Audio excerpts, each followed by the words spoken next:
kami mengeroyok itu karena teman kami dipukul dulu, enggak. Itu tidak bisa dijadikan alasan pemaaf bagi mereka untuk kemudian membebaskan diri dari perbuatan yang mereka lakukan terhadap Anda.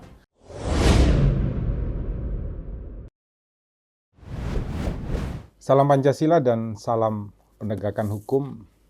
Ini ada pertanyaan dari sahabat Rumah Pancasila @channelkucing. @channelkucing. Bang, saya mau tanya.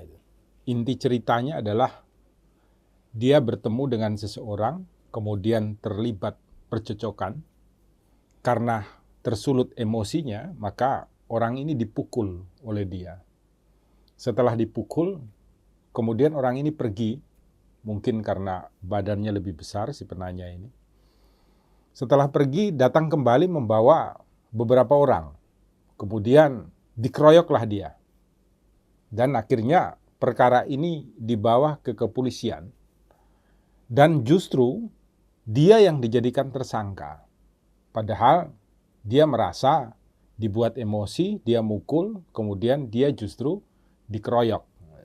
Dia tanya, yang pertama adalah, apakah benar dia harus dihukum karena dia memukul orang, tersulut emosi? Jawaban yang pertama saya ingin mengambil dulu dari landasan filosofis ya. Landasan filosofisnya seperti ini. Setiap orang itu memiliki hak ya untuk memperoleh sebuah perlindungan terhadap integritas dari tubuhnya. Termasuk perlindungan ya terhadap kehormatan tubuh, harta benda milik pribadi. Dan ini semua merupakan hak yang alamiah. Maka kalau kita berbicara per teori, ada seorang Inggris yang bernama John Locke dengan alirannya yang bernama empirisme, itu dia mengajarkan bahwa hak alamiah ini harus dijaga oleh negara. Baik oleh serangan yang datangnya itu adalah dari luar maupun serangan yang datangnya dari dalam negara itu sendiri. Karena hak alamiah ini merupakan pemberian dari Tuhan. Oleh sebab itu, barang siapa yang dengan sengaja melakukan perbuatan memukul terhadap orang lain, siapapun juga itu, dia harus dihukum. Dan perlindungan itu harus diberikan oleh negara. Nah, Pancasila sendiri memiliki pandangan hidup yang sama karena orang Indonesia memiliki filosofi bahwa kita harus memperlakukan orang lain secara beradab ya, secara manusia. Saya tidak ingin untuk dilukai atau dianiaya oleh orang lain, maka jangan sekali-kali saya juga menganiaya orang lain. Maka kita bersepakat ya untuk kemudian membuat aturan perundang-undangan. Tidak boleh melakukan penganiayaan terhadap orang lain, termasuk Anda memukul tadi. Nah, landasan filosofisnya itu adalah bahwa setiap aturan hukum itu dibuat untuk memenuhi kebutuhan masyarakat maupun individu. Maka dengan demikian hukum itu memberikan sebuah larangan ya untuk melakukan penganiayaan, pengeroyokan terhadap individu maupun terhadap masyarakat. Sehingga kejahatan-kejahatan ini diharapkan nanti tidak akan merusak ya kehidupan atau tatanan kehidupan kita bersama di ruang publik, khususnya di rumah Indonesia. Sekarang pertanyaannya adalah dasar yuridis untuk dibuatnya aturan hukumnya itu dari mana ya? Dasar yuridisnya itu adalah pasal 28D ya, ayat 1 Undang-Undang Dasar 1945. Hak atas pengakuan, jaminan, perlindungan, dan kepastian hukum yang adil, serta perlakuan yang sama di depan hukum. Ini saya jadikan dasar dulu, sehingga nanti kita bisa menganalisa Anda memukul harusnya dihukum dengan apa, dan Anda dikeroyok harusnya dihukum dengan apa. Ini harus dilakukan oleh Kepolisian Negara Republik Indonesia. Nah, pertanyaannya pertama ketika Anda melakukan pemukulan, karena setiap orang itu tidak ingin ya dirinya dianiaya, dipukul. Orang itu kan lahir ada yang lebih kuat dan ada yang lebih lemah. Maka harusnya orang yang lebih kuat ini justru melindungi yang lemah. Masalahnya timbul bahwa setiap orang itu tidak mampu untuk mengukur emosionalnya atau memiliki kecerdasan emosional, kecerdasan intelektual, kecerdasan moral, dan lain sebagainya. Maka harus dibuat aturan dan negara hadir di sana sehingga ketika ada orang yang lebih kuat memukul orang yang lemah, dia harus dihukum oleh negara. Nah, ini diatur dalam pasal 351 KUHP. Jadi ketika Anda melakukan penganiayaan terhadap orang yang tidak menimbulkan luka ya, tidak menimbulkan sakit, itu ancaman pidananya ringan di ayat 1, 2 tahun 8 bulan. Sedangkan kalau perbuatan ini mengakibatkan luka-luka berat, maka yang bersalah itu akan diancam pidana 5 tahun. Kemudian jika menimbulkan mati, pidana penjaranya adalah 7 tahun.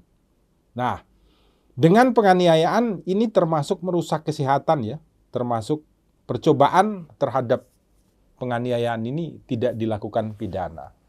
Anda pasti bertanya, lah penganiayaannya itu seperti apa? Sebenarnya di dalam undang-undang tidak disebutkan ya.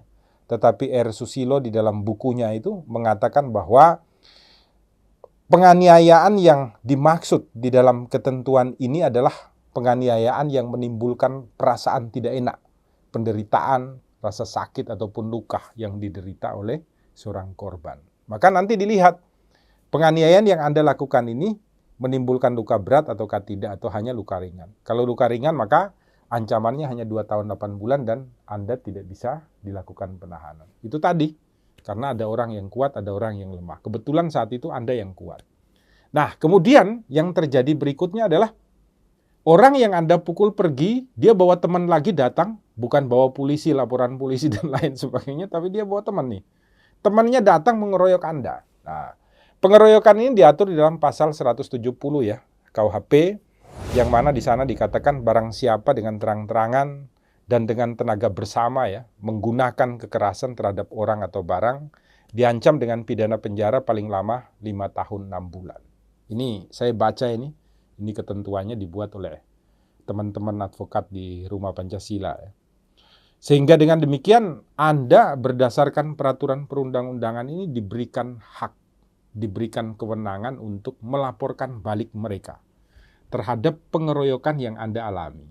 Maka ancaman pidananya karena ini adalah 5 tahun 6 bulan, maka mereka dapat dilakukan penahanan ya, sesuai dengan pasal 21 KUHP. Oleh karena itu, sekarang tinggal Anda ingin untuk melaporkan mereka ataukah tidak. Jadi Anda punya hak, punya kewenangan untuk melaporkan orang-orang yang melakukan pengeroyokan terhadap Anda. Dan terhadap mereka tidak ada alasan pemaaf ya, umpamanya mereka menyampaikan, loh, kami mengeroyok itu karena teman kami dipukul dulu, enggak. Itu tidak bisa dijadikan alasan pemaaf bagi mereka untuk kemudian membebaskan diri dari perbuatan yang mereka lakukan terhadap Anda. Harapannya nanti dengan adanya 2 pengaduan, yang mereka laporkan adalah penganiayaan, kemudian yang Anda laporkan adalah pengeroyokan, dari pertanyaan Anda, secara eksplisit saya bisa mengatakan bahwa dua-duanya unsurnya terpenuhi, maka semoga nanti dapat ditempuh restoratif justice ya, atau alternative dispute resolution itu juga diatur ya, bagaimana penyelesaian perkara dilakukan di luar daripada proses hukum. Sehingga nanti menjadi pijakan ya bagi kepolisian untuk menghentikan perkara. Mungkin bukan melalui restoratif justice, tapi bisa diselesaikan juga melalui tadi perundingan bersama di luar sistem hukum yang berlaku. Itu dikenal dengan istilah yang saya sebutkan tadi, alternative dispute resolution, penyelesaian secara baik antara para pihak.